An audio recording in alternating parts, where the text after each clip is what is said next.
At 5:52 on a cold Chicago morning, Adrian Ferraro was 30 seconds from boarding the most important flight of his life.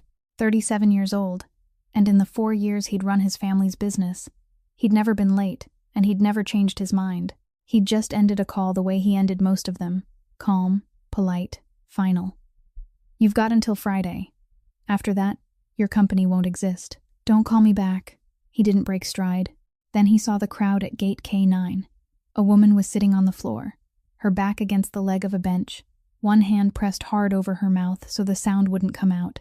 Papers were scattered across the tile around her. A child's backpack lay on its side. Nobody bent down. People stepped around her the way they'd step around a puddle. A woman pulled her daughter along and said, loud enough to be heard, "Just leave her. She's probably drunk." Somebody laughed. A young man lifted his phone and started filming. The gate agent called final boarding. Adrian looked at the gate. He looked at his watch. Then he looked back at the woman on the floor, handed his briefcase to his driver, and walked the other way. He didn't shout. He stepped in front of that camera and stood there, saying nothing, until the kid lowered the phone. "Delete it," he said, "while I'm watching." Then he turned to the rest of them. "Anybody else wants a show? You can look at me." 10 seconds later, the crowd was gone. And what he did next, his own driver hadn't seen in 4 years. He sat down on that airport floor in a hand-tailored suit, took out the only personal thing he ever carried, a silk handkerchief with his mother's initials stitched in gold, and laid it on the tile between them. Behind him, the boarding door closed. He heard it. He didn't turn around. He never even asked her name. And he had no idea that by 9 o'clock the next morning, that woman would be standing inside his own house. If a story like this one moves you, take a second to hit that like button. It really does help. Share it with someone who needs the reminder, and subscribe so the next one finds you. Now let's go back to that cold morning at gate K9, and the woman nobody would look at. The handkerchief lay on the tile between them for a long time before she touched it. Nora Delaney looked at it the way a person looks at something that belongs in a different life. A small square of navy silk with 2 letters stitched in gold thread at one corner, sitting on an airport floor that hadn't been mopped since the night crew went home. She picked it up. She didn't use it. She folded it once, then again, and held it in her fist against her knee, and the folding was the first deliberate thing her hands had done in almost an hour. The man beside her said nothing. He didn't ask what happened.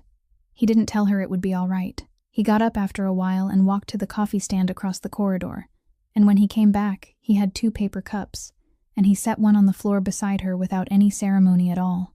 "You don't have to drink it," he said, and then he sat back down and let the silence come back. And the strange thing, the thing she would turn over in her mind for months afterward, was that the silence didn't feel like waiting. It felt like company. 40 minutes earlier, she'd been standing at that same gate, with her boarding pass in her hand, and everything had still been possible. Her son Milo was 6 years old. The valve in his heart was too narrow, and it had been too narrow since the day he was born. And every year the doctors measured it, and every year the number got a little worse. That was the whole of it. 2 sentences was all it took to say the thing that had eaten 3 years of her life. The surgery had been scheduled twice and canceled twice, not by any doctor, but by a letter. The insurance company had a phrase for it, not medically necessary at this time. Nora had read those words so many times that they'd stopped meaning anything, the way a word stops meaning anything if you say it out loud 50 times. And what she'd learned in the reading was that the phrase wasn't a medical opinion at all. It was a door. To get the door open, she needed an independent evaluation from a center outside the insurer's own network, a second set of eyes that couldn't be accused of working for anyone, and the earliest appointment she could get anywhere in the country was at the Mayo Clinic in Rochester, Minnesota, at 11 o'clock that morning. $41,000. That was the number. That was the evaluation, and the travel, and the deposit the surgical program required before they'd hold a date, and the number had taken her 2 years to build. She'd saved it in pieces so small that some weeks the pieces were $4.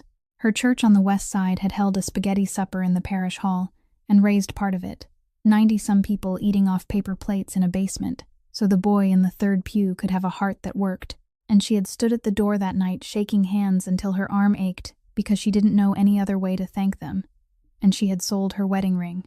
She'd done that on a Tuesday, at a shop on Cermak, and she had not cried in the shop, and she had not cried in the car, because the ring was a piece of metal and her son was not. The money went into a savings account. The account was the one she and Ryan had opened the year they got married, the one his name was still on, because in 2 years she had never once thought to take it off. Her phone had rung at 5:11, while she was standing at the counter with her son's backpack over her shoulder and her boarding pass already scanned. A woman from the bank, reading from something. The account had been frozen. A federal seizure order, effective the previous business day. The funds were unavailable pending a determination. Nora had asked her to say it again. The woman had said it again, in the same flat voice people use for facts that have nothing to do with them. And then she'd added the sentence that did the real damage, the one that went in under the ribs where nothing could reach it. We assumed you knew. She had known nothing. She hadn't known her husband's name sat inside a federal file. She hadn't known that money moving through an account with his name on it could be reached by a court order 2 years after he was in the ground. She hadn't known that somewhere in an office in this city, a person had looked at her file, at her address, at her son's name, and had decided there was no need to call the widow, because surely the widow knew. That was the part that made her legs stop working, right there in the middle of a terminal at 5:50 in the morning. Not the money, not even the appointment, though the appointment was gone, and the next one was in March. It was the assumption. Somebody had looked at her and thought, she knows. 2 years of casseroles and sympathy cards, and a hand on her shoulder at the grave, and behind all of it, a possibility she had never once considered until a stranger on a telephone said it out loud, in the politest voice imaginable, as though it were nothing at all. We assumed you knew. The coffee went cold beside her and neither of them mentioned it. After a while she said, without looking over, you don't have to sit on the ground. Neither do you. That's different. My legs quit. Then we'll sit until they start again. She almost laughed at that, and the almost laugh caught somewhere in her chest and came out wrong, and her eyes went hot all over again, and her hand moved before her brain did. She blew her nose into the handkerchief, thoroughly. Then she folded it into a small square out of some habit her mother had put into her 40 years ago, and she pushed it down into the pocket of her coat, and she went on staring at the tile with the wet ruin of it warm against her hip. 10 minutes went by, maybe 12. Then she looked down at her own hand, and something registered, the way a thing registers late, and she pulled the square back out and turned it toward the light. 2 letters, gold thread, stitched by somebody who had taken their time. This is silk, she said. Yes, I just blew my nose in a silk handkerchief. I watched you do it. She closed her eyes. How much does something like this cost? I've never asked. That's not an answer. It's the only one I've got. What kind of car do you drive? Why? Because I drive a 2009 Honda, she said, and I'm trying to work out whether I just ruined something worth more than it. He considered that with real seriousness, the way a man might consider a supplier's invoice. Yes, he said, you did. And Nora Delaney laughed. It came out of her cracked and ugly, and far too loud for 6 in the morning, and it startled her more than it startled him, and it hurt her ribs, and she put both hands over her face and laughed into them while the tears kept coming. Because grief and laughter live closer together than anyone tells you. When she'd finished, she was emptied out in a way that was almost restful. I'm sorry, she said. For what? I don't know. All of it. Don't apologize for the handkerchief. It's had a slow year. She wiped her face with the back of her wrist and looked at him properly for the first time. A man in a suit sitting on an airport floor with his knees up like a college kid, ankles crossed, perfectly at ease, as though he had nowhere in the world to be. Can I ask you something? Go ahead. Why did you send them away? Those people. You don't know me. You don't know a single thing about me. No. So why? He was quiet for a moment. Out past the glass, a jet was pushing back from the neighboring gate, and he watched it go the way men watch water. I don't need to know who you are, he said. I only need to know you were by yourself. That's it? That's it. Then after a beat, in the same even voice, somebody didn't stop once. She waited. She had the sense, sitting there, that a door had opened perhaps 2 inches, and that she could push on it if she wanted to. And she also had the sense, just as clearly, that pushing would be a small theft, so she let it stand. Okay, she said. And he nodded once, and that was the end of it. She got up first. Her legs held. She gathered the papers she'd stacked and pressed them into the outer pocket of Milo's backpack, and she stood there for a second with the strap in her hand, aware that there was a thing she ought to say, and no version of it that wasn't too small. Thank you, she said. You don't owe me that. I'm saying it anyway. All right. And she walked toward the escalator without asking his name. And he didn't ask hers, and neither of them thought about it until much later, when both of them thought about almost nothing else. Sal Bianchi came down the concourse about 90 seconds after she was gone, carrying his own boarding pass and his boss's briefcase, and a look he'd been rehearsing for the last hour. He'd been on the same flight. He was always on the same flight, in a middle seat 11 rows back, because for 4 years, the rule had been that nobody in the family flew private. Not for New York, not for anywhere, since a private manifest can be subpoenaed, and a commercial one is just a list of Americans going about their business. He handed the briefcase down. Adrian didn't take it. They closed the door 20 minutes ago, Sal said. I know. The New York people are going to hear about this by noon. Probably sooner. Sal looked at the 2 paper cups on the floor, one untouched, and then at the place where the woman had been sitting, and then at the man who ran everything, and was currently sitting in a puddle of morning light with his tie loosened, and he made a decision to say the thing out loud because somebody had to. You just burned the New York meeting, he said, over a handkerchief. I know. That's all you're going to give me. That's all there is. And Adrian Ferraro stood up, brushed off the back of his trousers, took the briefcase at last, and started walking toward the exit, away from the gate, into a day that had already stopped being the day he'd planned. Somebody didn't stop once. He didn't say it again, and Sal didn't ask. By the time they reached the offices of Ferraro Holdings in River North, the New York meeting had been canceled twice, once by the other side, and once by a lawyer, who wanted it on record that his clients considered the cancellation mutual. Sal read the messages out loud in the elevator, because his boss had stopped looking at his phone somewhere around Ohio Street. They're not calling it a scheduling problem, Sal said. They're calling it a message. It wasn't. Doesn't matter what it was. It matters what it looked like. I know what it looked like. It looked like you didn't think they were worth getting on a plane for. And you couldn't even tell them it was weather, because there wasn't any. And they'll have checked. There were 40 flights out of O'Hare this morning, and every one of them left on time. Then they'll have to live with the truth. The truth is you sat down on the floor. Yes, Sal let that be.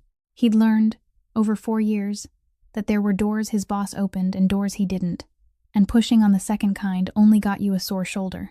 He also thought, privately, riding up in that elevator, that a man who flew commercial for 4 straight years because a private manifest could be subpoenaed, and a commercial one was just a list of Americans going about their business. A man that careful, did not sit down on an airport floor for no reason at all. He kept that to himself too. Gerald Zielinski was already in the office when they came in, standing at the window with his back to the room, and he didn't turn around when the door opened. He was 63 years old, and he had been in that building longer than Adrian had been alive, and he had a way of occupying a room he didn't own that nobody had ever found the words to object to. Your father never missed an appointment in his life, he said, still facing the glass. Not one, not in 40 years. I know. Not even the day your mother died. I know, Adrian said. I was there. Jerry turned then. Whatever he'd been prepared to say next, he put it down. There was no cruelty in the old man's face, and that was the thing about him, the thing that made him difficult in ways that shouting never could be. He loved this boy. He'd taught him to knot a tie. He had carried him on his shoulders at a christening in 1989, and he had wept, genuinely wept, at the funeral of the man who had raised him, and none of that had ever once stood in the way of what he thought was necessary. So, Jerry said, gentler, what was it? Somebody sick? No. Then what? It doesn't concern the business. Everything concerns the business. Not anymore. Margot Kessler came in without knocking, which was her privilege, and had been for 11 years, and she put a folder on the desk and said nothing at all, because she could already feel the shape of the room. Adrian didn't sit down. I'm giving it 90 days, he said. Jerry blinked. Giving what 90 days? All of it. The construction side comes apart first. Every contract we hold gets reviewed. Every subcontractor gets repapered. Everything that can't stand daylight gets closed. And everything that can gets moved into the legitimate books under one name, with one set of accounts, filed and taxed. 90 days. After that, this is a holding company that owns trucks and buildings and nothing else. The silence lasted long enough to hear the ventilation. You're out of your mind, Jerry said, and he said it almost tenderly. There are 600 people who eat off that side of the house. 600 families, Adrian. You want to explain to them why the money stopped because you had a change of heart on a Tuesday? I'll explain it. You can't unwind 30 years in 90 days. You'll leave everybody standing in the open. You'll leave yourself standing in the open. Jerry's right about the exposure, Margot said quietly. Not about the reason. About the exposure. You do this fast and you hand somebody a map. Every file you clean up is a file that exists. Every account you close is a date on a calendar, with your signature next to it. There's no version of this where it doesn't cost you. And I want you to hear me say the number out loud before you decide. It's most of what you have. I've heard it. Then hear the rest. Some of it may be your freedom. I've heard that too. He sat down at last, and he pulled a single sheet from the folder Margot had brought, and he read it once, and he took out a pen. What's that? Jerry said. An engagement letter. Outside auditors. Not our people. Not our accountants. Not anybody who's ever billed this company before. They start with construction, and they work backward. 8 years. And they report to me, and to Margot, and to nobody else in this building. He signed it. And Gerald Zielinski, who had stood in that office through 2 funerals and 1 indictment, and had never once let his face do anything he hadn't instructed it to do, went perfectly still, and something behind his eyes moved like a door swinging in another room, and he said, in a voice that had gone very careful and very flat, 8 years. 8 years. That's a lot of paper, son. Then we'd better start. She got back to Berwyn a little before 8, and Milo came down the front steps of the neighbor's place, at a dead run, with the elephant under one arm, the way he ran at everything, and the question was out of him before his feet stopped. Did we fly? And Nora Delaney, who had never lied to her son about anything, not about the dentist, not about the shots, not about his father, heard herself say, the plane was broken, baby. He took it the way 6-year-olds take the failures of machinery, with a philosophical little shrug, and he held out his hand for the boarding pass because that was the arrangement. That was how it had always worked. Every stub from every trip they'd ever taken went into the album with the plastic sleeves that he kept under his bed, like other children keep money. She gave it to him. He carried it upstairs, and she followed and watched him kneel on the floor and turn past the 2 from Milwaukee, and the 1 from St. Louis, and the 1 from a Denver trip he was too young to remember, all the way to a clean page at the back, and he slid the Rochester stub into a sleeve of its own with nothing on either side of it. I'm saving the spot, he said. She didn't ask him what for. She sat on the edge of his bed until he went under, which took 11 minutes, and Ellie went under with him, and then she stood in the dark hallway with her hand still on the doorframe, and understood that something in her had changed shape between the airport and the kitchen, and that she wasn't going to be able to put it back. Somebody had looked at her file and decided she already knew. She kept turning it over. Knew what? That was the whole trouble with the sentence. It didn't accuse her of anything. It only assumed that there was something to know, and that everybody had it except her. At 10 o'clock, she drove to the storage place on Ogden and let herself into the unit she'd been paying $41 a month for 2 years to avoid opening. Ryan's things were in 3 boxes. She'd packed them herself while people stood in her living room eating ham, and she'd taped them shut, and she had never once cut the tape. She cut it now. Clothes she gave away without looking. Books. A softball trophy from a company league. And at the bottom of the 3rd box, under a coat she'd bought him the Christmas before, 3 things that stopped her hands. A key. Not a house key. Not a car key. A flat brass thing with a number stamped into the bow. 402. The kind of key that opens a piece of furniture in an office somewhere. A single sheet of paper, folded in quarters, covered edge to edge in his handwriting. And it wasn't words. It was columns. 4 of them, figures running down the page in his small, careful hand, with no headings and no explanation. And a plastic badge on a lanyard with his photograph on it, 2 years younger, not smiling. And a name across the top she had never in her life heard him say. Ferraro Holdings. Lake Forest. She sat down on the concrete floor of the storage unit with the badge in her hand. 2 years. 2 years of telling people he'd been an accountant for a trucking company, because that was what he'd told her, because that was what was printed on the pay stubs she'd filed for the taxes, and she had never had a reason on God's earth to check. She looked the company up on her phone right there in the dark, with the roll-up door open behind her. There was a website. It was 2 pages long. It said the firm held interests in logistics, commercial real estate, and construction services in the greater Chicago area. There was no leadership page. There were no names. There was not one photograph of one human being anywhere on it, and Nora sat there looking at that empty, expensive, careful nothing, and thought, people don't build a website like this by accident. They build it on purpose. She was home by midnight, and at 12:40 in the morning, an email came in from the agency she worked for, flagged urgent, the kind they sent to everyone at once when a case fell through and somebody had to be standing there by breakfast. A private home in Lake Forest. A woman of 74, early Alzheimer's, needing days. 4 days a week, 12-hour shifts, nearly double what the agency paid for hospital work, starting tomorrow. She read the patient's name 3 times. Bernadette Ferraro. Nora Delaney sat in her kitchen in the dark with her phone lighting her face and understood exactly what she was looking at, which was not a coincidence, and not a rescue, and not luck. It was a door standing open in a house that had no names on it. She could have deleted the email. She could have gone to bed and gotten up and gone on serving eggs at the diner on Roosevelt and never known a single thing more than she knew right now. And part of her, the tired part, the part with a boy asleep down the hall, wanted that so badly her teeth ached. She hit accept. Then she opened a second message and typed 4 lines telling the diner she wouldn't be coming back, and she sent it before she could think better of it. And she went to bed with the badge on the nightstand facing her. She was there at 9 o'clock. The gate took a full minute to open after she gave her name, and 2 men in coats watched her park, and neither of them said anything to her or to each other. A woman from the household staff met her at the side entrance, checked her agency badge against a sheet on a clipboard, and told her to clip it where it could be seen. Then she pointed down a hallway and said the sitting room was the 3rd door and that Mrs. Ferraro would be up by past. Nora walked. The hallway was long and quiet, and had that particular stillness that money buys. The sound of a house where nobody has to hurry. She got as far as the 4th door before it opened. It opened outward, toward her, and a man came through it with a file box in his arms, and they both stopped so suddenly that the top folder slid an inch and stopped too. 3 seconds.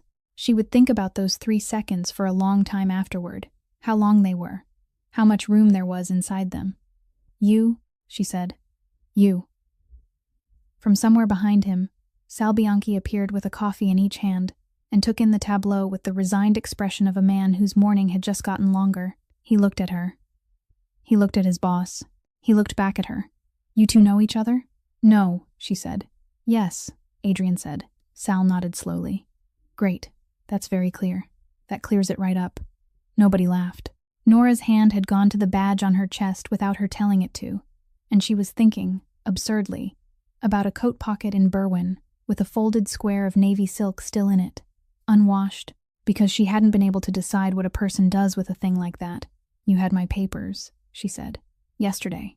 On the floor. You picked them up and you stacked them and you handed them back. Yes.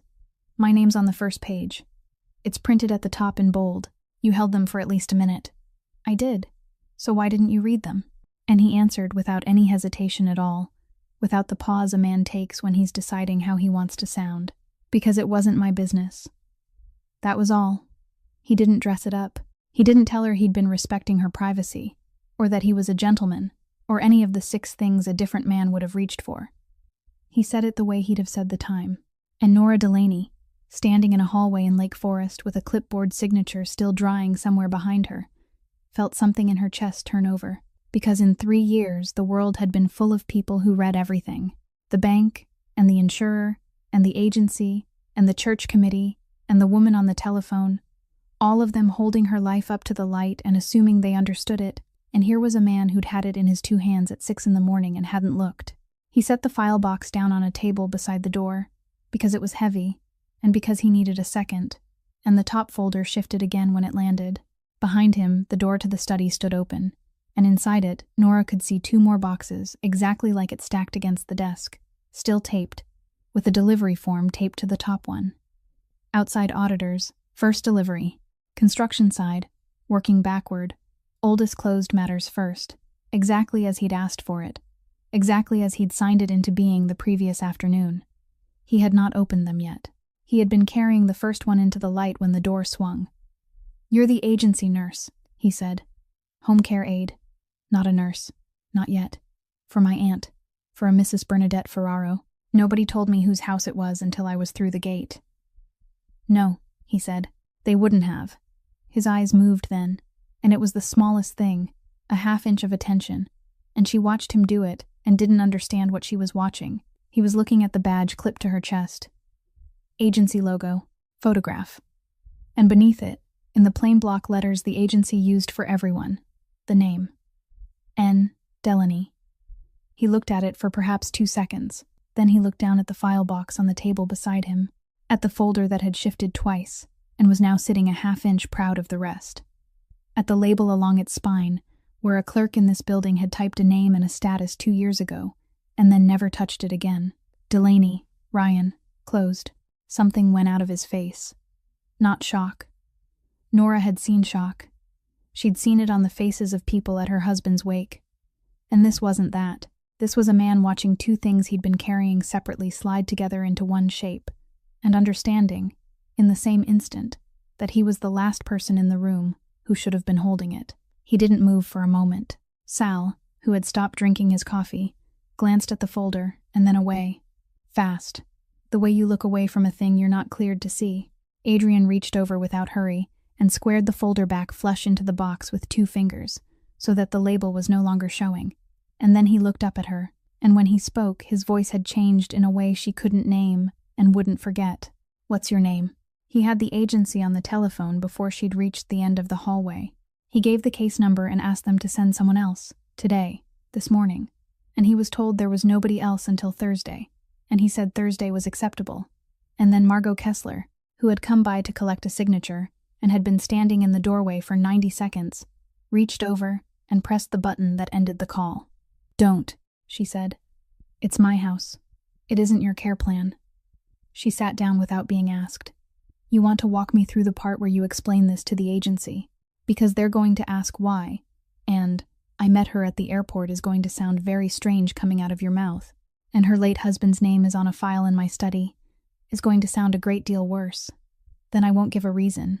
You can't. That's the point I'm making. Bernadette holds her own medical directive. You're not her guardian, and you never petitioned to be, at her request, in writing, 4 years ago. She reviews her own placements. Through the agency, blind. They send her 4 profiles with the names redacted, and she picks. She did it in March, and she did it in June, and she did it again on Tuesday night at 11 o'clock. And she picked this one. And there's no mechanism in the world by which you get to reach over her head and unpick it because it's inconvenient for you." He was quiet. "Do you know why she chose her?" Margot said. "No. Neither do I entirely. But I asked, because I always ask. And she looked at me like I'd asked her something obvious." Margot checked her notes and read it off flatly, because it deserved to be read flatly. "The girl's handwriting is beautiful." He didn't answer that. Margot gathered her folder and stood. 90 days, she said at the door. "That's what you told a room full of people yesterday. If you spend the first one moving a home aid around like a chess piece, they're going to draw conclusions about what you actually care about, and Jerry will help them." She left. He sat there for a while. Then he went out into the hall, and Nora was coming back the other way with a tray. And they nearly collided a second time in the same morning, and neither of them found it funny. She stopped. He looked at the tray and at the badge, and then he gave her a single nod, brief, the kind of nod you give a stranger at a crosswalk.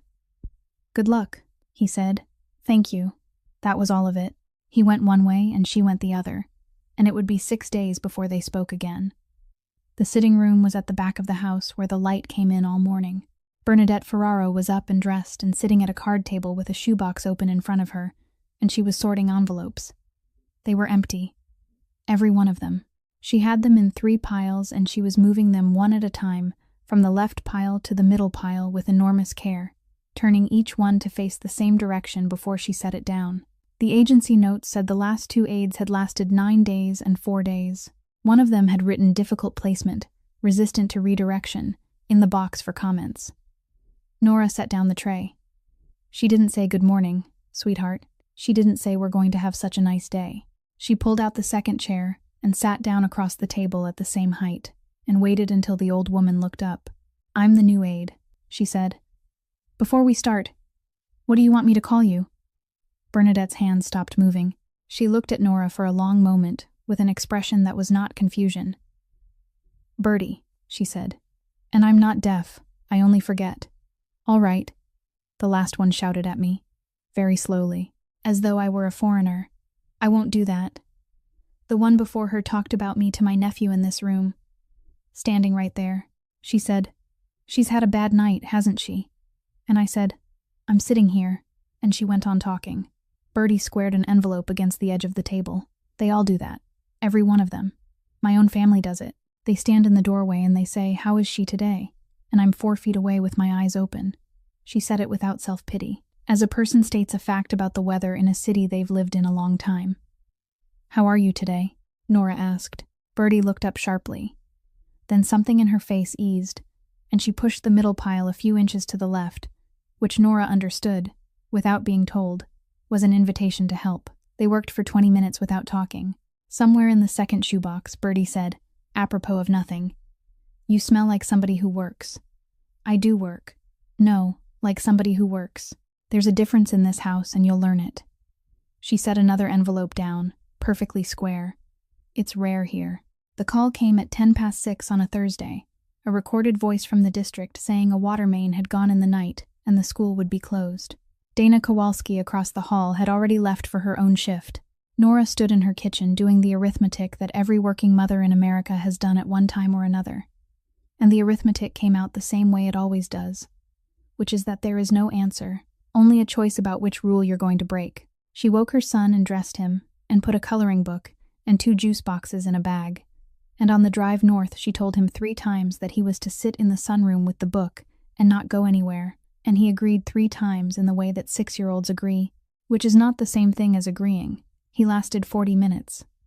She had Bertie in the bath, the door shut, her hands full and her back turned, and when she came out with the towels folded over her arm, the sunroom was empty, and the coloring book was on the floor, with the elephant sitting on top of it.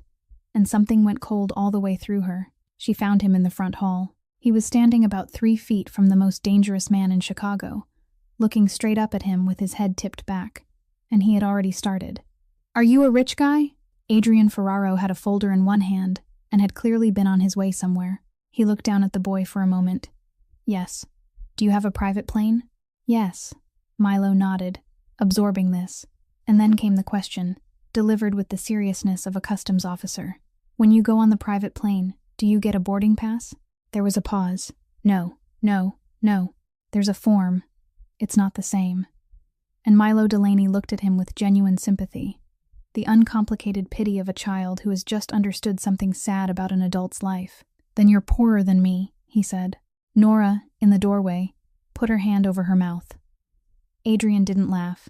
He didn't crouch down or make his voice soft or do any of the things men do around other people's children. He stood there and looked at the boy for what felt like a long time, and then he shifted the folder to his left hand and took out his wallet and went through it, unhurried, past the cards, and pulled from the back of it a slip of paper folded once down the middle. He held it out. Milo took it with both hands, the way you take something breakable, and opened it, and read what he could read, which at 6 was the airline and the letters, and enough of the numbers to matter. "This one's not used," he said. "No. It's got the little tear part still on." "Yes." Milo turned it over and checked the back, because he was thorough. "Why didn't you go?" And in the hallway of his own house, to a boy in a dinosaur shirt who was not afraid of him in any degree whatsoever, Adrian Ferraro told the truth. Because something more important came up. Milo accepted that completely. He folded the pass back along its crease with great care, exactly in half, and looked up. "Can I keep it? That's why I gave it to you." "I've got an album." "Good. It goes in the album under the plastic." "That sounds right." And the boy turned and ran, straight past his mother in the doorway without seeing her at all, hollering for his bag, and Nora Delaney stood there with the towels still folded over her arm and did not move for several seconds. She had heard all of it. She had come in on because something more important came up, and she was standing in a hallway in a house that had no names on its website, holding somebody else's laundry, and she could not make the 2 halves of that sentence sit still in her head. He looked over and saw her. Neither of them said anything. She went to find her son. Sal Bianchi came in from the drive about a minute later, stamping cold off his shoes, and caught the tail end of it, the boy at the far end of the hall on his knees over an album. He watched for a second. Then he turned to his boss with the expression of a man about to say something he'd regret. So, he said, you just handed a 6-year-old the most expensive alibi in Illinois. It's a boarding pass. It's a boarding pass with your name on it, a date on it, and a flight you weren't on. There are people who'd have paid real money for that piece of paper. There are. And it's now in a plastic sleeve in Berwyn. Yes. Sal shook his head slowly and started up the stairs, and about halfway he stopped and looked back down. 4 years, he said. 4 years I've watched you not explain yourself to grown men who'd earned it. And the first straight answer I hear out of you goes to a kid who called you poor. It took 11 days for the house to decide who she was, and when it decided twice. She heard both versions on the same afternoon, standing at the counter in the back kitchen with the pill organizer open in front of her, and the door to the pantry half shut. 2 voices, neither of them cruel, which somehow made it worse. That's the new one. She's his. Came out of nowhere, straight past the agency vetting, and now she's in the house 4 days a week. And then the other voice, lower, the voice of a person delivering the good part. That's not it at all. Look at the name on her badge. Delaney. That's Ryan Delaney's wife. $2 million walked out of this company, and 8 weeks later he was dead in a car on the Eisenhower. And here she is, in the house, going through the old lady's rooms. You think she's here for the wages. Nora did not move. She finished Tuesday. She finished Wednesday. She counted out Thursdays into its little compartment, 4 tablets, and it took her 3 tries because her hands wouldn't do what she asked them to, and she picked the ones she dropped up off the counter and set them aside to be thrown out because you don't put a dropped pill into an old woman's box. Then she closed the organizer and carried it upstairs. Bertie was in her chair. Nora sat down across from her and they did the crossword, and Bertie got 4 across and 11 down and asked her twice whether it was Tuesday. And Nora said no. Thursday. Both times. In the same voice. $2 million. That night in Berwyn, after Milo was down, she typed her husband's name into the search box for the first time in her life. It took a long while to find anything, and what she found was 3 lines. Single vehicle accident. Westbound Eisenhower Expressway. Early hours. 1 fatality. Identified as Ryan T. Delaney, 30, of Berwyn. No further details available. That was all of it. No employer named. Nobody quoted. Not a trooper. Not a witness. Not a neighbor. She read it 11 or 12 times looking for a 4th line, and there wasn't one. And she thought about the sheer amount of a man's life that fits into 3 sentences, and how careful somebody has to be for that to happen. Then she got up and took the folded paper out of the drawer where she'd been keeping it, the one covered edge to edge in his small handwriting, 4 columns of figures with no headings, and she smoothed it flat under the kitchen lamp. She had looked at it a dozen times and never seen anything. She saw it now, at the very bottom of the last column, half an inch below the final entry. Set apart from everything else, he had written a date and a time. She checked it against the article. The date on the page was the day before the accident. The time was in the evening. She sat there with a pen and did the subtraction on the back of an envelope like a woman balancing a checkbook. And the answer came out to 30 hours. 30 hours between whatever he'd sat down and written at his kitchen table and a car on the expressway at 4 in the morning. She was at the house by 10 to 9. She waited in the hallway outside the study until Sal came out, and she stepped in before the door closed. Adrian looked up. "What did my husband do for you?" she said. He put down the pen. He didn't ask her who'd been talking, and he didn't ask her to sit down, and he didn't say any of the things that would have bought him 30 seconds. "He counted money for my family," he said. "For 4 years. He was good at it. He was one of maybe 3 people in this building who never had to be asked twice for anything. And then $2 million was gone, and his name was on the accounts it moved through, and this organization wrote him down as a thief." He said it plainly. "Nobody checked it. That's the part I want you to hear correctly, because you'll hear other versions of it in this house. There was no investigation. There was a conclusion, reached in a room, by men who were angry. In about 90 minutes, a file was opened, and a word was typed at the top of it, and the file was closed, and it sat on a shelf for 2 years. Nora's hands were flat on the back of the chair in front of her. "Did you kill him?" "No." "Do you know who did?" "No." He held her eyes. "I want to be exact with you, because you've had enough people be approximate. I don't know how your husband died.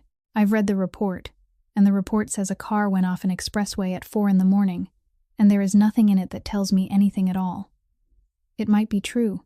It might not be. I don't know. Then what do you know?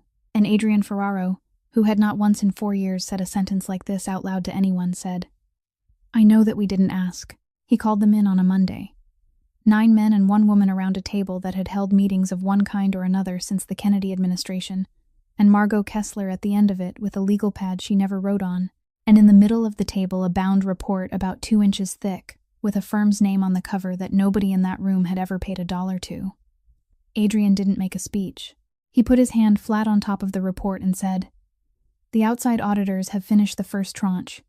8 years of the construction side, working backward. I'm going to tell you what's in it, and then it'll sit in this room for anybody who wants to read it themselves. And I'd encourage you to, because I don't want a single man at this table taking my word for it. He opened it to a page he'd marked. 2 years ago, this organization concluded that Ryan Delaney stole $2 million. Every entry that passed through his hands has now been reconstructed by people who don't work for us and don't care what we'd prefer. All of them reconcile. Every one. There isn't $1 unaccounted for anywhere he had authority to touch. He turned the page. The money left after it cleared his system. It moved through a channel he had no access to, that he wasn't cleared for, that he couldn't have opened if he'd wanted to. Whoever moved it needed authorizations he was never given in 4 years of employment. Nobody said anything for a moment. Then Gerald Zielinski leaned back in his chair, and when he spoke he sounded tired and kind and utterly immovable. So we've spent a considerable amount of money, he said, to defend a ghost. I'm not defending a ghost. Then what would you call it, son? The man's been in the ground 2 years. He has no wife who's suing us. He has no brother making noise. Nobody in this city has said that name out loud since the funeral. And you've opened up 8 years of paper and hired strangers to read it, and called every principal in this family to a table on a Monday morning for a dead accountant. I'm not defending him, Adrian said. I'm defending the number. The number doesn't lie. People do. That landed harder than anything else he'd said, and he let it sit, and then he went on in the same level voice. This is the part I want on the record. 2 years ago, a decision was reached in this room in about 90 minutes. There was no audit. There was no independent review. There was a man who was angry, and a man who was persuasive, and a conclusion that suited everybody. And it was written down, and it became true because we wrote it down. That's not judgment. That's carelessness. And if we were careless about a man who worked for us for 4 years, then I have no confidence whatsoever in anything else this table concluded in the same period, and neither should you. That's a hell of a thing to say to 9 people who elected you, somebody said. It is. You're calling us sloppy. I'm calling us sloppy, Adrian said. It's a smaller word than the alternatives. The room split, and it split about the way Margot had predicted it would in the elevator that morning. 4 men wanted the second tranche commissioned immediately. 3 wanted it commissioned and sealed. 2 got up before the vote was finished. One of them buttoned his coat at the door and said, without turning around, Your father would have handled this over a telephone in 4 minutes. I know, Adrian said. That's what worries me. The door shut. Jerry didn't leave. Jerry stayed in his chair until the room emptied, and he sat looking at the closed report with an expression that Margot Kessler, watching from the end of the table, would think about later and be unable to name. And then he stood up and put his hand briefly on the back of Adrian's chair, the way a man touches a door frame in a house he grew up in, and went out without a word. Nora was in the hall with a tray when it broke up. She'd been sent for the coffee service, and she'd waited too long outside the door, and she'd heard enough of it through the wood to know what had been in the room. She waited until the last of them had gone down the stairs. Did you do that for me? She said. He stopped. He looked at her for a moment, and she watched him decide not to give her the answer that would have been easier for both of them. No, he said. I did it because this organization convicted a man without checking, and it took 2 years and an outside firm to find out we were wrong. That's carelessness, and I won't have it. It would be the same report if his widow had never walked through that gate. It would be the same report if I'd never met you. All right, I want you to hear that clearly, because you've had people be kind to you in ways that turned out to cost something. This isn't a favor. It's bookkeeping.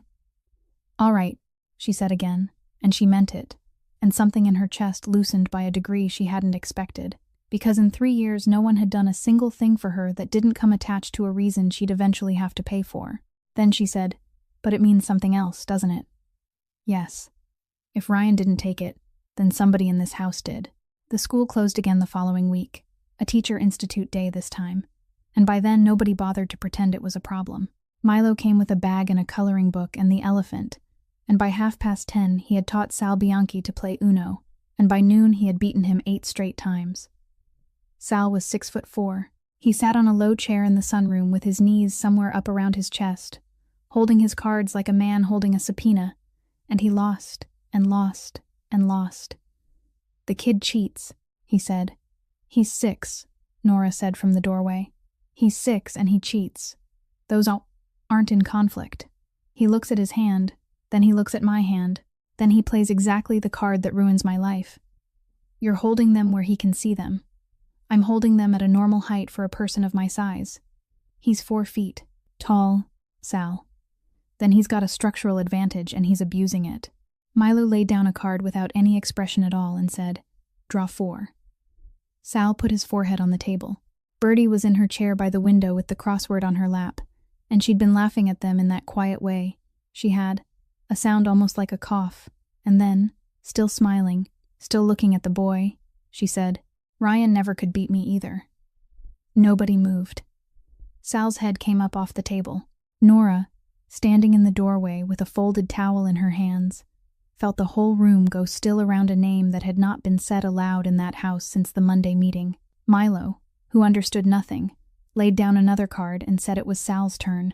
Sal picked up his cards. He didn't look at anyone. He played, badly, and lost again, and made a joke about it that came out flat, and the game went on.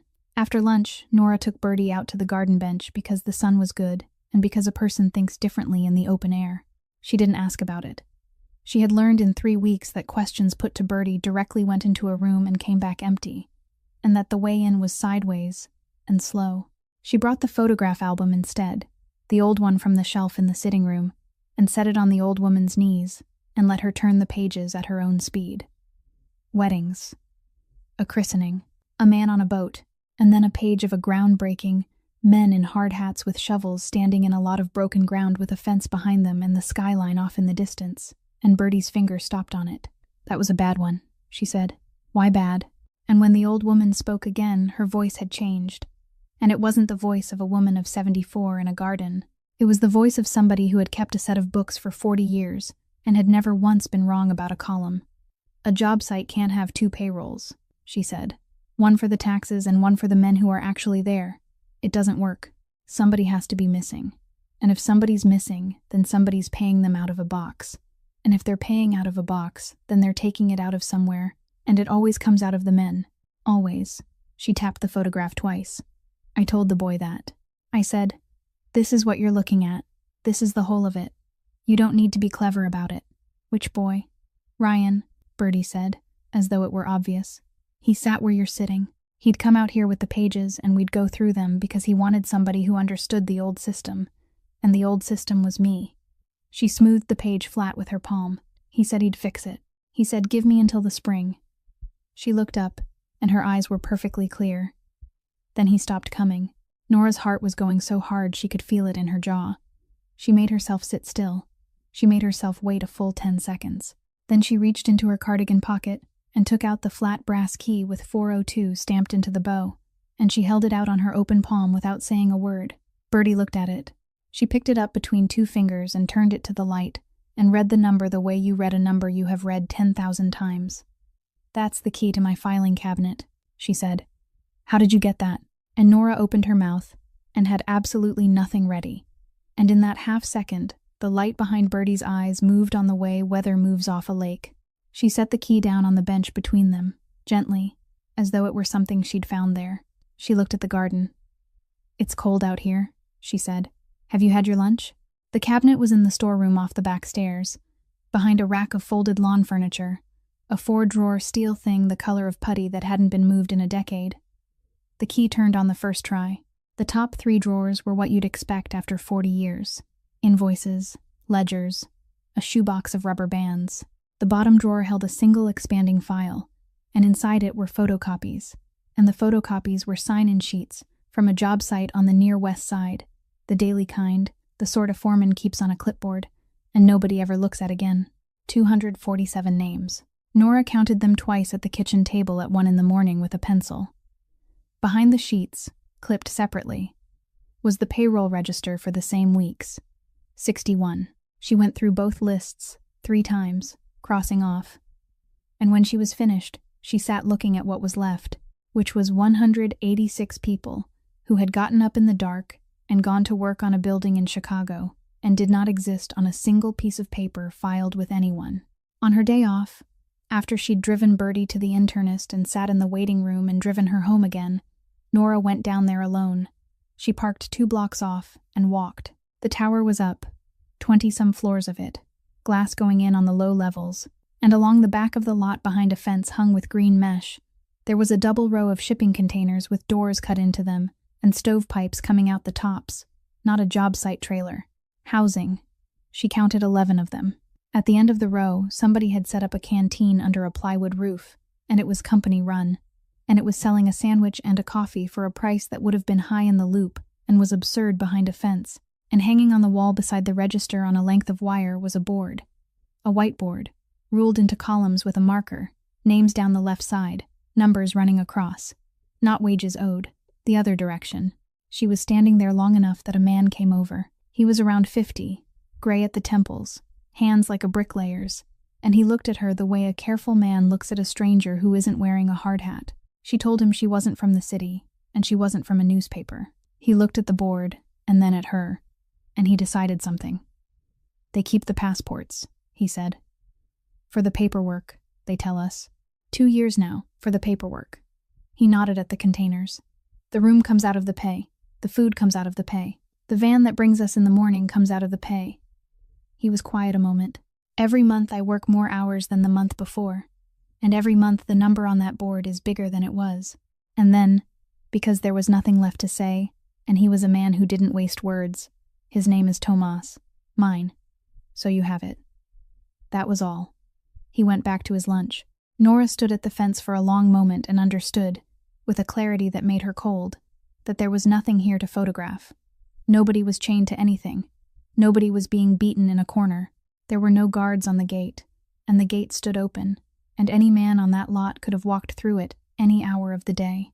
They didn't walk through it because they had no passports, and because they owed money, and because the amount they owed went up every month, no matter how hard they worked, and because a debt that grows faster than you can pay, it is a better wall than any wall anybody ever built.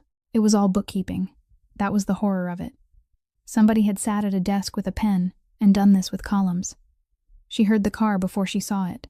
When she turned, Adrian Ferraro was standing about 15 feet behind her with his coat open, and he wasn't looking at her at all. He was looking through the mesh at the containers, and the stovepipes, and the board on the wall by the register, and she watched him read it from left to right, the way you'd read a page. He didn't move for a long time. "How did you know I was here?" she said. "I didn't. I came for the second tranche walkthrough. The auditors are inside." He was still looking at the board. "How long have you been standing here?" 20 minutes. Something happened in his face then that she had not seen before and would not see again for months. It wasn't anger. It was worse than anger. It was the look of a man standing in a room he's paid the heating bill on for 4 years and finding a door he didn't know was there. "I gave an order," he said, 4 years ago, within a month of my father's funeral. I sat in that room and I said, this stops. All of it. Every site. And I was told it had stopped. And I have signed statements in a drawer to that effect going back 4 years. Then somebody didn't listen to you." He turned and looked at her. Finally. "No," he said quietly. "Somebody listened. Somebody listened very carefully, and then went on doing it, and made sure the paper came back to me clean every quarter so I'd never have a reason to walk down here." He looked back at the fence. "This isn't about $2 million. Wes Kimball came by on the first Saturday of the month, the way he had come by on the first Saturday of every month for 2 years. 2 bags of groceries, and an envelope with the rent in it. And he set the bags on the counter and put the envelope under the fruit bowl where he always put it, because after the first 6 months, they'd stopped having the argument about it and settled into the ritual instead. He'd been Ryan's best friend since they were 19. He'd carried the casket. He'd taken Milo to 2 cardiology appointments the year Nora's car was in the shop. And he'd sat in the waiting room reading a magazine about boats, and never once complained. "You look tired," he said. "I'm working 4 12s. In Lake Forest. In Lake Forest. He put the milk in the refrigerator himself, because he knew where it went. I'm going to say something and you're going to be annoyed with me. Then don't. Quit that job. She turned around. Wes, I'm serious. Take the diner back. Take anything. I'll cover the difference for a few months. It's not a problem. He shut the refrigerator. Ryan wouldn't want you anywhere near those people. And Nora, with a can of soup still in her hand, said, You knew Ryan worked for them? There was a pause. It wasn't a long pause. It was the length of a breath, the length of a car passing on the street outside, and afterward she would not be able to swear it had happened at all. He said. I guessed. Come on, Nor. Lake Forest, all that money, the way he stopped talking about work. I guessed. Right, she said. She laughed, and it sounded fine, and she meant it to. Well, it's good money and Milo's got an appointment in March. She walked him to the door and thanked him, and let him kiss her on the temple the way he always did. Then she stood in the kitchen for a while with her hand on the counter. I guessed. She turned it over 4 or 5 times and put it down. On the Tuesday she saw the other thing. She'd been sent into the city with a prescription, and she was coming back up Wells, with the bag in her hand, when she looked through the window of a restaurant and saw Adrian Ferraro at a table by the glass with a woman she recognized. Silver hair, beautiful clothes, and as Nora watched, the woman reached across the table and took his hand in both of hers and held it and said something and didn't let go. Nora walked on. She got to the car before she registered the feeling for what it was, and the recognition of it made her furious with herself. Standing there in a parking garage on Ontario Street at 4 in the afternoon, 28 years old, holding a paper bag from a pharmacy, jealous. Inside the restaurant, Margot Kessler was not letting go of his hand because she had been trying for 11 minutes to make him look at her. The document was face down between the water glasses. Read it tonight, she said. Don't sign anything, don't call anybody, just read it. And understand what it is, because you're going to want to tell yourself it's smaller than it is. It's a cooperation agreement. It means you go to them before they come to you, and you bring the books, all of them, the construction side entire, 8 years, and you hand it over, and you sit in a room, and you answer every question they ask you for as long as they want to ask. And the company probably survives in some form. You lose the construction business permanently. You lose most of what you have. And you personally are exposed, Adrian. I'm not going to be delicate about it. There's a version of this that ends with you in a federal courtroom on the wrong side of the table. And if I don't, then it happens anyway. Only later, and you don't get to choose the terms, and everything you've done since your father died gets read backward as a cover story. He turned the paper over and looked at the first line and turned it back. Margot's grip tightened. I've known you since you were 11 years old, she said. I sat in a hospital corridor with your mother twice, and I'm telling you, as the person who loved her most in this world after you, that if she could see what you're about to do. She stopped and started again. Rosaria would be proud of you. He didn't answer. He put his other hand over hers for a second, and that was all, and he took the document. Sal was in the car. Nora ended up in the same car 40 minutes later, by accident, being dropped at the train, and she was so quiet that Sal looked at her twice in the mirror. You've got a face on you. I don't have a face. You've got the face people get in this job. He pulled out into traffic. Let me guess. You went past Gino's about 4 o'clock. She said nothing. Sal made a sound that was mostly disbelief. You're jealous of Margot Kessler, he said. I'm not. She's 55 years old. She's his lawyer. She was your boss's mother's best friend for 30 years, and I have it on good authority. She has changed that man's diaper. Nora put her hand over her eyes. Please stop. I'm just saying. Ask better questions before you go making a face. It rained the whole of that Thursday, and by 7 the house had gone quiet, and Nora found him in the library because Bertie had asked for a particular book, and Bertie always asked for it on wet nights. He was standing at the shelves with his sleeves pushed up and a folder under his arm. She got the book down. Then she stayed where she was, and after a moment she said, Can I tell you something strange? Yes, I count. He waited. Every time you say you'll do something, I count. If you say you'll have the auditor's second file back to me by Friday, I check on Friday. If you say you'll be at the house at 10, I look at the clock at 10. I've been doing it for 3 months. She was holding the book against her chest with both arms. Every single time. Not once wrong. Not one time. "Are you checking up on me?" "No," she said. "I'm checking whether reality still works." He put the folder down. "Because I lived with a man for 7 years," she said. "And I got up every morning and made his coffee, and I thought I knew what was in his head. And it turns out I didn't know where he went during the day. Not the building. Not the city. Nothing. So if I couldn't see my own husband, then who else can't I see? The neighbor? The woman at the bank? You?" Her voice didn't rise. "That was the worst of it. So I count.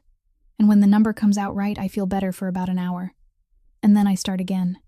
He crossed the room. He didn't say anything for a while, and then he reached up and moved a piece of wet hair off her cheek where it had stuck, and his hand stayed near her face, and neither of them moved. The rain went on against the windows. He leaned down slowly enough that a person could have stepped away at any point in it, slowly enough that it was plainly a question and not a thing being done to her. She stepped back, 1 step. "I'm sorry," she said. "You don't owe me an apology." "It isn't." She stopped and started over. "It isn't about you. I don't know how to trust anyone anymore. I don't know how I'd tell. I know. I might not ever know." He nodded, and there was nothing in his face that asked her for anything. No disappointment. No patience being visibly exercised. None of the small pressures a man can apply without saying a word. "You don't have to decide today," he said. She was still holding the book. She went upstairs and read Bertie 2 chapters, and drove home with her hands at 10 and 2. And she thought about that sentence for the whole of the Eisenhower. The following Tuesday, at 4 in the afternoon, with Milo still at school, a black SUV came up on her left side just past Austin Boulevard. It didn't hit her. It simply moved over until her front tire was against the rumble strip and the guardrail was going by 3 feet from her door, and it stayed there, matching her speed exactly, close enough that she could see nothing at all through the tinted glass. 30 seconds. She counted them, because counting was what she did now. Then it drifted off and took the next exit, and was gone. She sat in her parked car outside her own building for 11 minutes before she could make her hands let go of the wheel. The envelope was on the front step that evening. No name on it. Inside was a photocopy of a photocopy, the sign-in sheet from the West Loop site, the same one she'd taken out of the bottom drawer of a putty-colored filing cabinet in a storeroom in Lake Forest. And across the top of it, somebody had written 4 words in blue ballpoint. "You have a child," she called him. She kept her voice flat and gave it to him in order. The SUV, the exit, the envelope, the handwriting. And when she finished, there was silence on the line for perhaps 3 seconds. He was at that moment sitting in the study with the household file open in front of him for an entirely different reason, because he'd wanted to know how a woman with no vetting history had been cleared through a gate that took 11 days to clear anybody, and he was looking at the approval page. Agency placement, blind selection, patient's choice, and underneath, in the box marked security review, in the small, tight hand of a man who had been signing that box since before Adrian was born, a signature, Gerald Zielinski, dated the night before she started. He had approved her personally, not delegated it, not initialed a batch. He had pulled her file, and read it, and put his own name on it, and let the widow of Ryan Delaney walk into that house, and go through the old woman's rooms for 3 months, while everybody in the building said she was there for the wages. Adrian didn't say any of this on the telephone. He didn't raise his voice, or explain, or ask her how she felt. He said, "Is Milo with you?" "Yes." "Put shoes on him. Adrian, Sal's 14 minutes out. Pack nothing. There's everything you need at the house." And then, in a tone she had not heard from him in 3 months of counting, "Don't open the door for anyone else." He wouldn't sleep. It was past 11, and Milo Delaney had been in a strange bed for 2 hours in a room 3 times the size of his own. And every time Nora thought he'd gone under, he surfaced again to ask about the radiator, or the hallway light, or whether the house had a basement. She sat on the edge of the mattress in the lamplight with the elephant in her lap, because there was a seam split along its belly, 4 inches of it. Gray felt gone, soft and thin, at the edges from 6 years of being carried by the middle. Her sewing kit had come in her purse the way it always did. She threaded the needle. "Mom, go to sleep. Don't open Ellie's tummy." "I'm not opening it, baby. I'm closing it." It came open. "But don't open it." He rolled over and got his arm under the pillow, and said the rest of it into the sheet, perfectly relaxed, in the voice of a boy repeating a house rule about not running by the pool.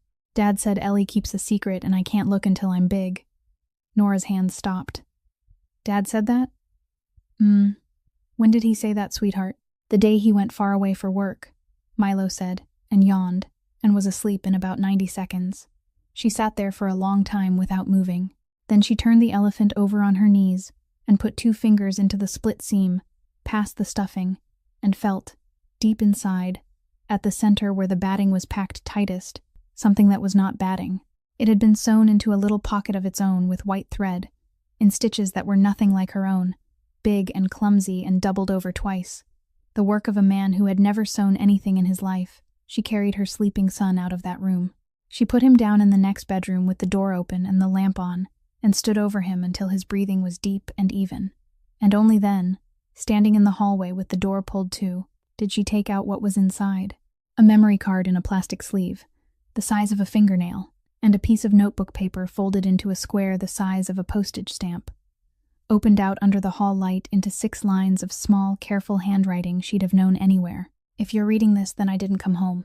I didn't take anything from them. I only took the truth. I'm sorry I left you on your own. Ryan. She did not make a sound. She went down the stairs with the card in her closed hand and knocked on the study door, and Adrian looked up, and whatever was in her face made him stand without asking a single question. It took his laptop a moment to read it. 14 months of files, photographs of passports in a desk drawer, 40 or 50 of them, taken in low light with the corner of a filing cabinet in the frame. Scans of the debt board, week by week, the numbers climbing. 2 versions of the same payroll, side by side, one filed and one real. And audio, 26 recordings, dated, some 4 minutes long and some 40. And in 3 of them, the voice doing most of the talking was a voice they both knew, a voice that had told a room full of men that 600 families ate off that side of the house. They listened to the 3rd one twice. Adrian's face never changed. Then there was one more file, the last one on the card by date, and it was short, under 2 minutes, and the sound was different.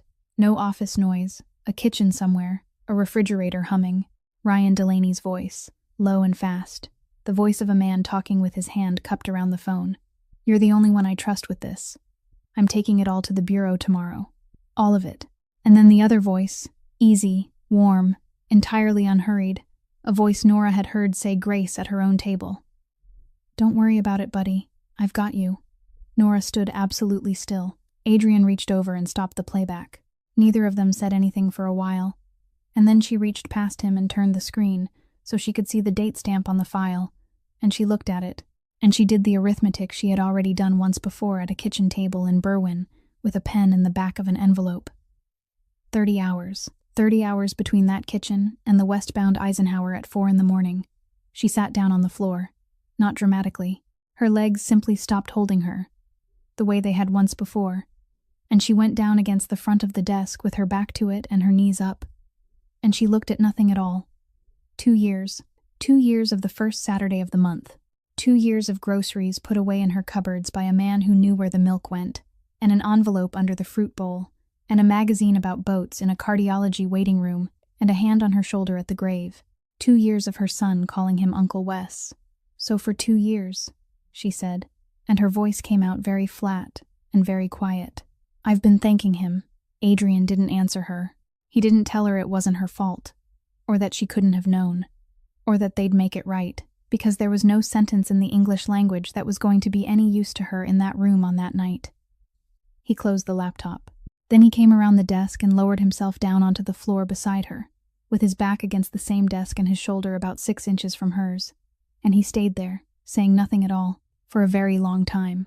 Special Agent Paul Hutchins came out to Lake Forest on a Saturday morning with 2 other people and a laptop, and he was in his 40s and had the unhurried manner of a man who had sat at a great many kitchen tables in his career. And he put 3 things on the dining room table in order. The first was the card. You're the only person alive who can put this in a courtroom, he told Nora. Not because of what's on it, because of where it was. Somebody has to stand up and say, my husband sewed this into my son's toy, and my son handed it to me, and nobody else touched it in between. Without you, it's a card that appeared out of nowhere, and any defense attorney in this city takes it apart in an afternoon. The second was a folder, temporary protection through the Marshal's service, from now until she testified, which they were estimating at 8 months. A house in another state. No contact with anyone from her old life. None. Not the neighbor, not the church, not the agency. Her name stayed her name, because she'd want to work again someday, and you can't sit a licensing exam under a name that isn't yours. The third was a single sheet, and Hutchins slid it across without any particular ceremony, and Nora read 4 lines of it, and had to stop. Federally funded medical care for protected witnesses and their dependents, pediatric cardiac program, scheduling to be confirmed on arrival. The surgery happens, Hutchins said. That's not a favor and it's not a bribe. It's what the program is for. But I'm not going to sit here and pretend it isn't the reason you'll say yes. Nora put her hand flat on the paper. She didn't trust her voice for a moment. Then Hutchins turned in his chair and looked at the other end of the table, where Adrian Ferraro had been sitting perfectly still for 20 minutes. You understand what my side needs from you? Yes. Everything. Not the construction side. Everything. 8 years of books, the auditor's work product, every account, and you in a room answering questions for as long as I want to ask them. You lose that business permanently. You'll lose most of what you own to forfeiture. And I'm not offering you immunity, Mr. Ferraro. I want that on the record in front of witnesses. You may go to prison anyway. Margot Kessler was sitting beside him with her pen uncapped. She had argued with him for 6 hours the previous night, and she had lost every point, and now she said nothing at all. She didn't reach for his arm. She didn't put a hand on the page. Adrian took the pen and signed it, and slid it back, and that was the whole of it. They went for Gerald Zielinski at 6 the next morning. He wasn't there. The house in Norwood Park was empty, and the coffee cup in the sink was dry, and a drawer in the bedroom had been pulled out and left open, and a neighbor thought she'd heard a car around one. By breakfast there was a warrant, and by lunchtime he was gone out of Chicago entirely, a 63-year-old man with 40 years of friends and no forwarding address. The last night, Nora found Adrian on the terrace at the back of the house. Milo had been asleep since 9, with the album in the bag by the door. Below them the drive was lit, and the cars were already there. 8 months, she said. I know. No calls, no letters, nothing at all. They were very clear about that. I know. She waited. He didn't say anything, and she found that she wanted him to, badly, and that the wanting made her angry with herself. You're not going to ask me to stay, she said. No. Why not? He was quiet for a moment, looking out at the trees. Because if you stayed for me, he said, there'd come a morning, maybe 4 years from now, when you'd look at your son and do the arithmetic, and you'd work out what it cost him, and you'd be right, and you would never forgive me, and I'd deserve it. He turned. Your boy needs a heart that works. He doesn't need me nearby.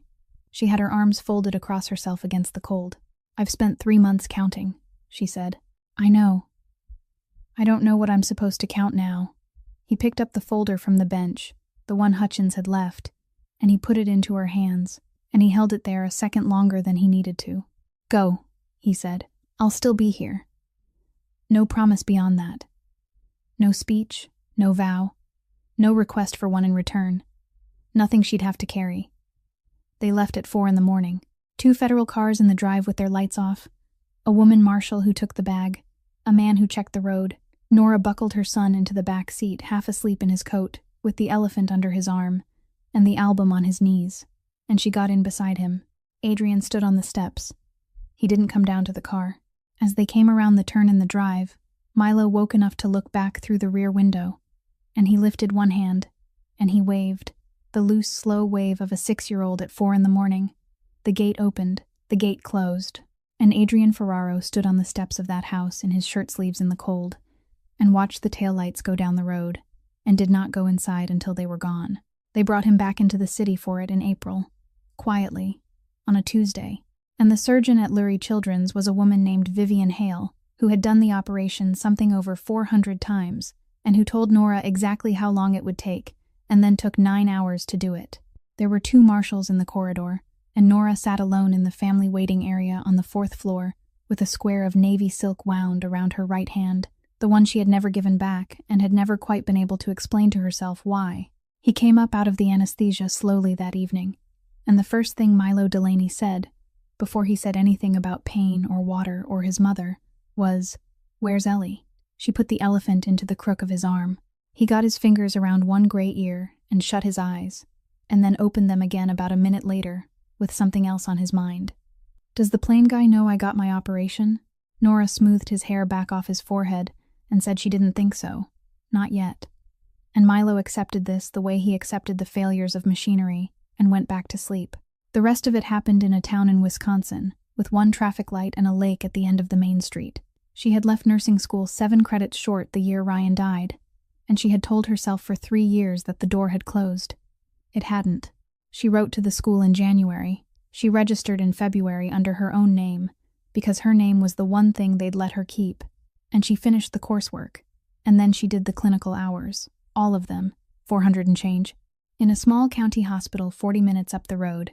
Night shifts and weekend shifts with a boy at home who had a chest scar and more energy than she knew what to do with. She graduated in August with 9 other people in a gymnasium, and in September, in a testing center in Green Bay, she sat the licensure examination and passed it. She was 29 years old. When the woman at the desk asked her what she did, Nora heard herself say, "I'm a nurse," and it was the first time in 3 years that she had introduced herself with something she had made instead of something she had lost. In July, Sal Bianchi came into the office in River North and put a piece of paper on the desk. An address in Arizona, outside Bullhead City, and a car description, and a set of hours. He'd had it 11 hours. He had not called anyone. Adrian looked at it for a long time. There was a way this had always been done, and it did not require the government, and it did not require a courtroom, and it would have taken 1 telephone call and about 90 seconds, and his father would have made that call before the coffee got cold and slept perfectly well afterward. "Boss," Sal said. Adrian folded the paper once, and picked up his phone, and called Paul Hutchins, and read him the address. Sal stood there with his hands at his sides. When it was done, he said, "You could have handled that yourself." "I know. Nobody would have said a word. That's the trouble." Adrian put the phone down. "If I do it myself, I'm still my father's son. I'd rather be the last one." They took Gerald Zielinski at a rented house on a Thursday morning, and he didn't run, and he didn't say anything at all in the car. The trial ran in September at the Dirksen Federal Building. Jerry got years, a great many of them, for forced labor and extortion and the rest of it. Wes Kimball took a plea before it started, and told them everything he knew in 4 days of proffer sessions, and what he got for it was less than he deserved, and more than nothing, which is how those things generally end. The company signed a deferred prosecution agreement, with an independent monitor sitting inside it for 3 years, and Adrian Ferraro pleaded guilty to 1 federal count. He was not acquitted. He did not walk out clean, and no judge stood up and said he was a good man in the end. He got probation and supervision, and forfeiture that took most of what he had, and a permanent bar on ever holding a federal contract again for the rest of his life, and the newspapers spelled his name right and did not soften anything. 186 passports came out of a drawer and went back to the men they belonged to. Back wages were paid out of the forfeiture fund, every hour of it, and the government's victim services people walked the whole group through applications for the visas that exist for exactly this, and are almost never used because almost nobody ever gets this far. And a frozen savings account in Berwyn, $41,000, held under a seizure order for 11 months, was released in October to a woman who had already found another way. On the last morning, on the steps outside the courthouse with the cameras half a block down, a man of about 50 with gray at his temples came up out of the crowd and put his hand out. Adrian took it. "Thank you," Tomas said, and Adrian Ferraro shook his head once and held on to the man's hand a moment longer and said, "Don't thank me. It happened on my ground." She came back in October and told nobody she was coming. The house in Lake Forest had a board at the end of the drive, with "Sold" across it in red, and Nora sat in her car outside that gate for a while, and then drove south into the city and called the only number she'd kept in her head. Sal Bianchi laughed out loud when he heard her voice. "2 rooms in River North," he said. "That's the whole empire now. 2 rooms and a trucking company that actually hauls things. He pays the taxes himself. It's the most boring outfit in Illinois." He told her where. The office was on the 4th floor, and there was no name on the door, only a number, and the woman at the front let her through because Sal had called ahead. He was in a meeting. She waited by the desk. There was a photocopy of a boarding pass in a plain frame on the shelf, because the original had gone into an album in a plastic sleeve and never come back. There was a small flat box, open, with 2 airline tickets inside it. Paper ones, the old kind, gone the color of weak tea, dated the 14th of March, 2001.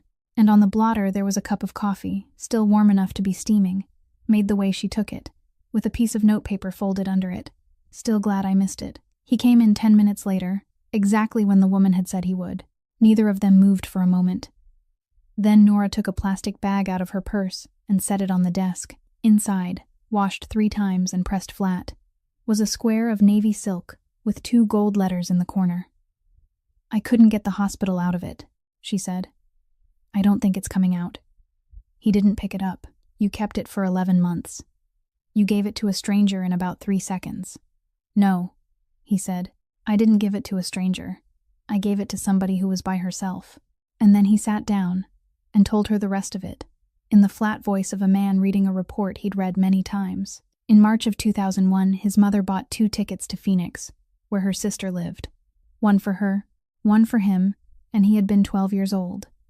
She had told him the flight number, and she had told him the time, and she had told him the gate, and she had made him say it back to her twice. 4 o'clock, gate K9. That afternoon his father kept him at the house. There was no violence in it, no shouting, nothing a boy could have described afterward to a teacher or a priest. He was simply not permitted to leave, and by 5 he had stopped asking, and by 6 he understood that asking had never been the point. Rosaria Ferraro sat at that gate until the plane pushed back. Then she sat there 4 hours more. Then she took a taxi home, and she came in through the kitchen, and she never spoke of it again, not once, to anybody. And she lived another 19 years in that house, and died in it. After the funeral, he found the 2 tickets in the back of a drawer, with a handkerchief folded on top of them. The one she'd been holding, still creased where her hand had been. "The thing that stayed with me," Adrian said, "isn't that my mother didn't get on that plane. It's that she sat in an airport chair for 4 hours with thousands of people walking past her, and not one of them stopped to ask if she was all right." Nora didn't say anything for a while. She was thinking about a man in a suit, lowering himself onto a floor in a place where no one else would look, and understanding at last that he hadn't seen a woman that morning at all. He'd seen his mother. When she stood up to go, a slip of paper came out of the folder on the desk and drifted to the carpet, and she picked it up before he could reach it. A parking receipt. Lurie Children's Hospital, the 20th of April. In at 5:41 in the morning, out at 5:22 in the evening. She held it up and asked him nothing. "I wasn't allowed to contact you," he said. "Nobody said anything about parking." In November, he bought 3 tickets to Phoenix and took them through security. And they sat at gate K9 because that was where the flight went out of, and he sat down in that row of chairs and put a small box on the seat between them. "I won't promise you perfect days," he said. 4 years ago, I was a man you'd have crossed the street to avoid, and I can't take that back. And I'm not going to pretend it isn't part of what you'd be getting. But I promise you'll never sit alone in a chair anywhere again." Milo, who was 7 now, and had a scar he showed to strangers with great pride, looked up from his album and said, "Why aren't we going on the private plane? Because on this one you get a boarding pass." Milo thought about that. Then he said, "If you're my dad, Mom says yes," which was not, strictly speaking, information he had been given. And this time, all 3 of them got on the plane. They married in the spring in an old church in Oak Park, with about 40 people there. Bernadette Ferraro came from the care residence her own nurse had found for her, and it was a good day, and she remembered every single name in the room. Sal Bianchi started crying before the bride was halfway down the aisle, and did not recover. On the table by the guest book stood a small frame holding 2 tickets from 2001 and 1 unused boarding pass, and under it a plate engraved with a single line, "Some flights are worth missing." Here is what their story leaves us with. 100 people saw a woman on the floor of an airport that morning, and only one of them saw a human being. And the difference between those 2 things is not money, or courage, or strength. It is only the willingness to stop. Our worth was never in the papers we carry, the balance in our accounts, or the worst thing that has happened to us. It lives in whether somebody is willing to kneel down to our eye level and ask if we are all right. And the bravest thing any of us will ever do is usually not a rescue at all. It is simply staying. If this story moved you, we would be so grateful if you would subscribe to the channel, leave a like, and share it with someone you care about. so we can keep bringing you stories like this one every day. Now, we would love to hear from you. Has a stranger ever stopped for you on the very day you needed it most? Or have you been the one who stopped for somebody else? Tell us in the comments. We read them all, and your story might be the thing that reaches somebody else at exactly the right moment. Thank you so much for staying with us all the way to the end. We wish you good health, a peaceful heart, and quiet joy in your days. Goodbye for now, and we will see you in the next video.